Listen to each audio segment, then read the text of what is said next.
Hey there, YouTubers. It's Art Fennell with you again. You know, we love hearing from you on our page in the comments section. You guys have some really good feedback, and some of y'all are crazy, but we love that too. But a lot of you have asked us to do an episode on chitlins. Get it? We say chitlins. We don't say chitterlings. If you ever hear anybody say chitterlings, run them off, because you know they have nothing to do with country. But we are obliging your request, and so on this episode, we're going to give you the country-style version of home chitlins. Moo!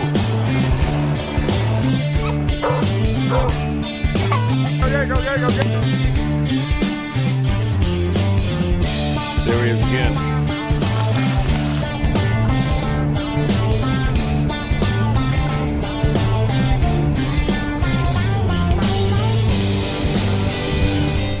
Of course, you guys already knew who we're going to get to guide us through this episode. He's over here in the sink. It's your man, Gissum. He's right here. And you got a sink full of stuff here. What are we doing? Well, we're cleaning the hog maws. I'm almost done with that. Got to clean them a couple of times to pick the fat. And here we got the chitlins. And then, now these are supposed to be pre-cleaned, but as you can see, that's a lie. But it's better than getting them in the red bucket when you got to do all the cleaning. The red bucket. So beware of the red bucket. Unless you want to do some major cleaning. Okay, now also, you mentioned the malls here. Let's walk them through this first because, Well, what do you think? the maws and the chitlins, some people say that they two sisters' children, first cousins. And some people don't want no chitlin without no hog maws. Some people just want the maws and they don't want no chitlin. Yeah. So you're damned if you do, and you double damned if you don't. By the way another person described it, they said, if you take the hog maws, that is the lining of the stomach. You can call that the gas tank. But if you take the chitlins, that's the gas line that leads to the gas tank, because obviously that's the intestines. You agree with that? Yep. Okay, so we got the gas tank and the gas line, the maws and the chitlins. Like Gissum says here, they're first cousins. Well, then they stink like hell, you know what I mean? But it's a chitlin, and everybody know what a chitlin is. But after you get it cleaned up, and I'm not gonna go through showing you how to scrape it and all that bullshit, cause you already know what gotta be done. But the key to it is, if you're cooking chitlins and you don't want your house smelling like the hog pen, drop you a lemon in the pot. A lemon? A lemon. Really? And you won't even smell it. There you go right there. We do have lemons on hand. So, yeah, we've got the lemons. We're ready for, and the Budweiser, of course. You know Gissum is not working without a Budweiser nearby. So there's your lemons right there.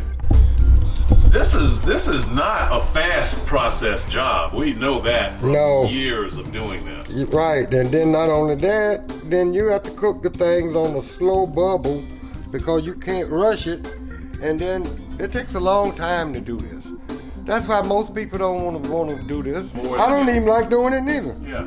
You know what you hear more than anything? People always tell you, and you all have heard this, you can't eat everybody's chitlins because you don't know how well they've been cleaned.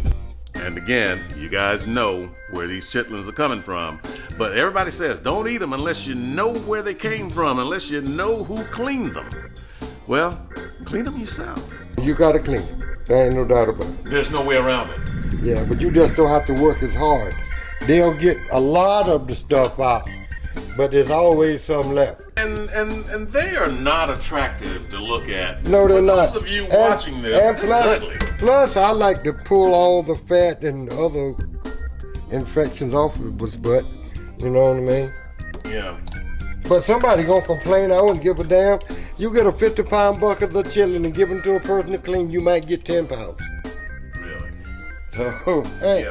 Yeah, and the hog maws, as you say, they're sitting there. We saw you chopping those up as well because they come in much bigger, thicker pieces, right? Oh, yeah, no doubt. Yeah. So let's talk about the back in the old days when it was hog killing day, and we showed everybody hog killing when we did Old George. By the way, good job on Old George. How'd you feel about George? Well, I think he was a success. Gorgeous George. He's gorgeous, George. Gorgeous George. Yeah, I think people would agree with you on that. But people always say that back in the day, this was a family process. When it was hog killing day, everybody was out there, everybody was taking part, and you've got some real memories about hog killing day. Share that with us. Well, hog killing day was kind of like a holiday. We had a lot of hogs, and everybody in the neighborhood didn't have no hogs. So they would come over and help us butcher the hog, and everybody get a piece of care package. Mother and them would dig a hole and sling the chitlin shit right in the hole. I used to watch them do that. Yeah, what was your job during all of that? Well, keep the fire going and basically stay out the way.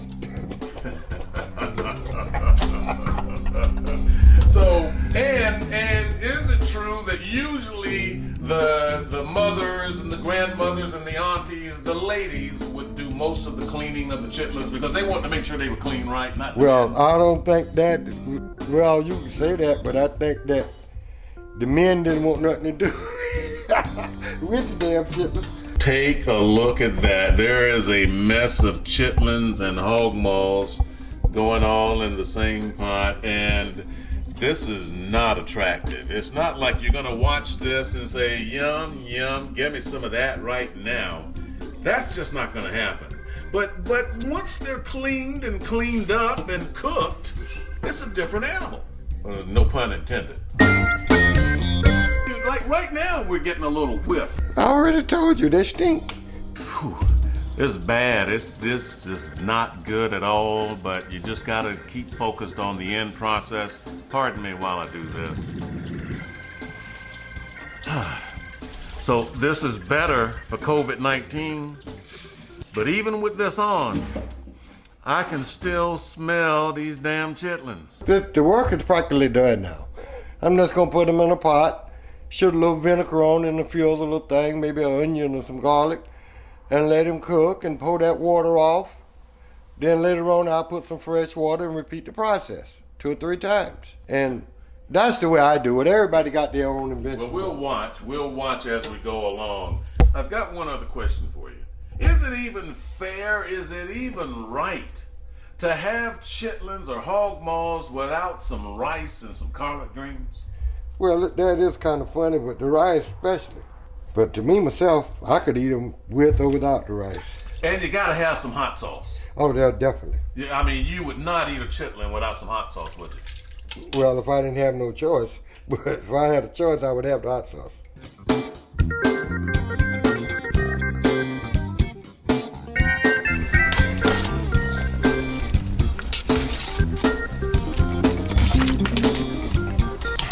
Don't look like much right now, but it's coming. See, my old man always told me, you got to build a pot. You don't just run up and throw a bunch of shit in the pot and think it's gonna be all right. You got to build it.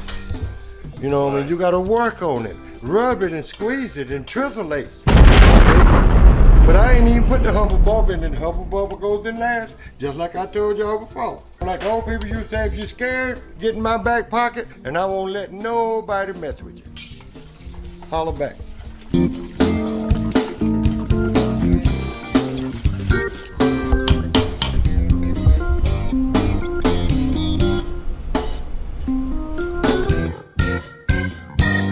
Look at the steam, how it's fogging up my lens. That's that steam coming off. Look at that. Look at that. Cooking them peel these out and shit. So then I'm gonna drain all this water off and then I'm gonna start over. And then I'm gonna do that about 2 times over the process. And then later on, I'll show you how to eat them. Over here, you've got a whole pot of sauce you've made. That's not for the chitlins. That was just because you was just working some magic in the kitchen, right? No, So that's like a mustard sauce you've created there. Yes, it is. And you got a little heat on that. Not too much, but you got some heat on it too, don't you? A little I spice. call it let you live. That'll let you live. It's not going to burn you down like you did the dragon. No. But by the way, you know, the dragon still says that you didn't really burn him down. The dragon says he contests that he still won. You know that, right? Proof is in the pudding. Everybody saw it. All you dragon lovers out there, tell the dragon to get him a new game, because we done changed his name from the fighting dragon to Puff, the magic dragon, because he ain't got no fire left. Hey, by the way, and over here, there's some boiled peanuts. Oh my goodness, you know we love boiled peanuts with a ham hock in it. When you're in the kitchen, this is where you want to be. Sometimes. You know. If I'm in the zone and I feel like cooking, yeah.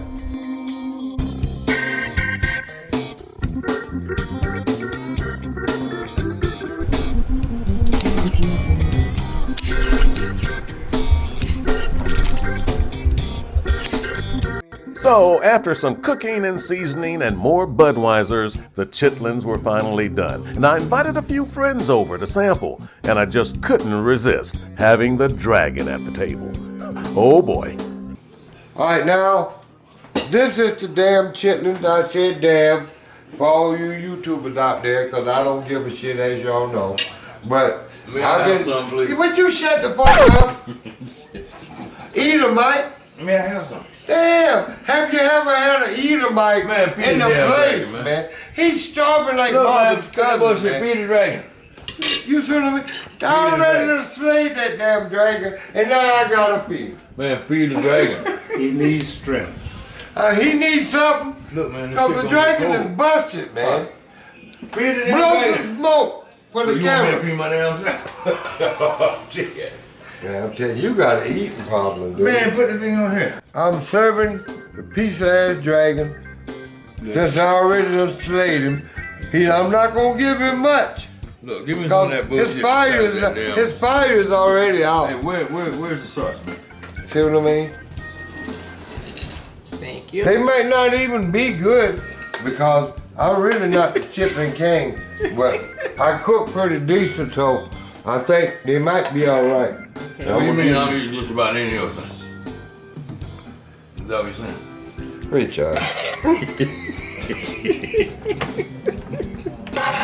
So you took us through a process where we chopped them up, we've got the chitlins and the hog maws, and you're saying they're ready now. This is the final product. Yeah, they ready? Okay, he says they're ready. We've got the fire-eating dragon, you know him. We've got Karen and we've got Jerry. These are our samplers. And guys, let's see what you think about these chitlins. We won't ask Richard. You're not gonna ask. I'm gonna tell you. You don't have to ask. I'm gonna tell you. Matter of fact, why don't you share some?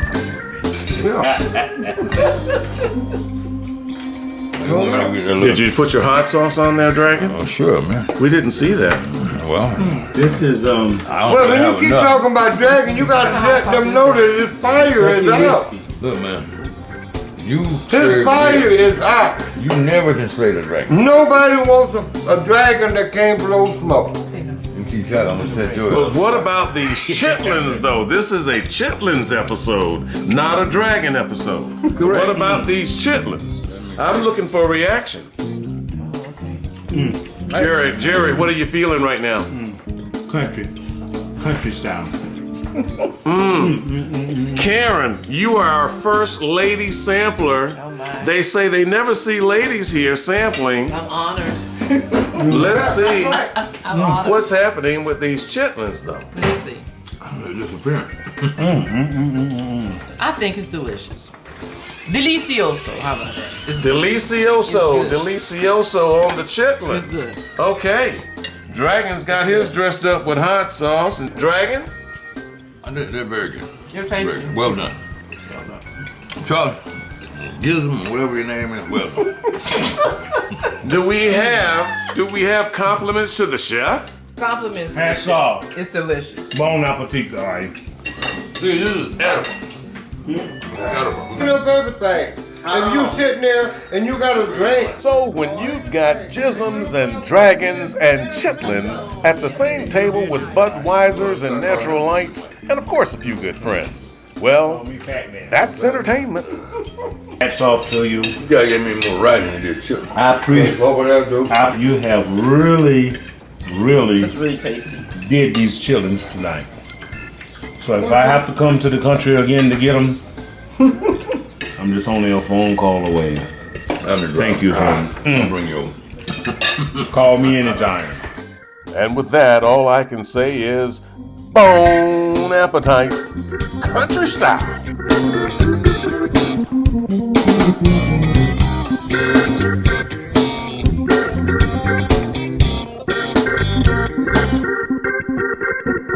Hey, have you subscribed to the channel yet? We'd love your support.